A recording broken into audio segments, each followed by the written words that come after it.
पाहायला सुरुवात केली 85 आवाज. 85 आवाजमध्ये आपलं स्वागत. हमें यह बताते हुए अत्यंत हर्ष हो रहा है कि हम आपको एक स्वस्थ और फिट जीवन शैली की ओर प्रेरित करें।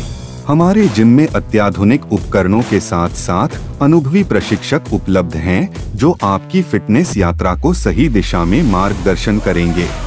ज्यादा जानकारी के लिए अभी कॉल करें।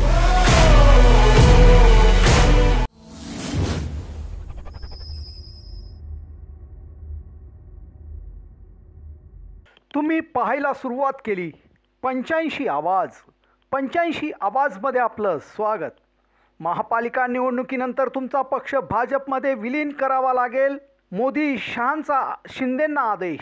उपमुख्यमंत्री एकनाथ शिंदे यांनी शनिवारी दिल्लीत पंतप्रधान नरेंद्र मोदी यांची भेट घेतली. याच भेटीवरून आता ठाकरेंच्या शिवसेनेचे खासदार संजय राऊत यांनी एकनाथ शिंदेंवर जोरदार टीका केली आहे.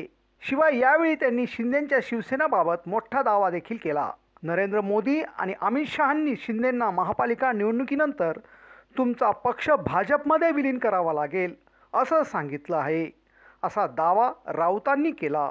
शिवाय जेव्हा सुप्रीम कोर्टात शिवसेना पक्ष आणि चिन्ह कुणाचं यावर सुनावणीची तारीख जवळ येते तेव्हा शिंदेंचे पाय लटपटतात आणि ते दिल्लीला जातात, रडगाणं गातात, छाती पिटतात आणि परत येतात, अशी टीकाही राऊतांनी केली. तर एकनाथ शिंदेंना त्यांच्या मालकाशी चर्चा करावी लागते असा टोला लगावत याआधी ते शिवसेनेत होते तेव्हा मातोश्रीवर किंवा शिवसेना भवनावर दिल्लीतील नेत्यांना यावं लागायचं.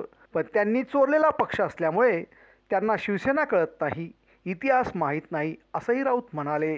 तर शिवसेना हा एक प्रादेशिक पक्ष असून प्रादेशिक पक्षाचे नेतृत्व हे राज्यामध्येच असते. त्याची मुख्य कार्यालय राज्यातच असतात, ते दिल्लीत नसतात. चंद्रबाबू नायडू त्यांच्या पक्षाचं काम घेऊन दिल्लीला जात नाही. आता यांचे मालक दिल्लीत असल्यामुळे त्यांना तिकडे जावं लागतं असा टोला राऊतांनी एकनाथ शिंदेंना लगावला आहे. ब्युरो रिपोर्ट 85 आवाज.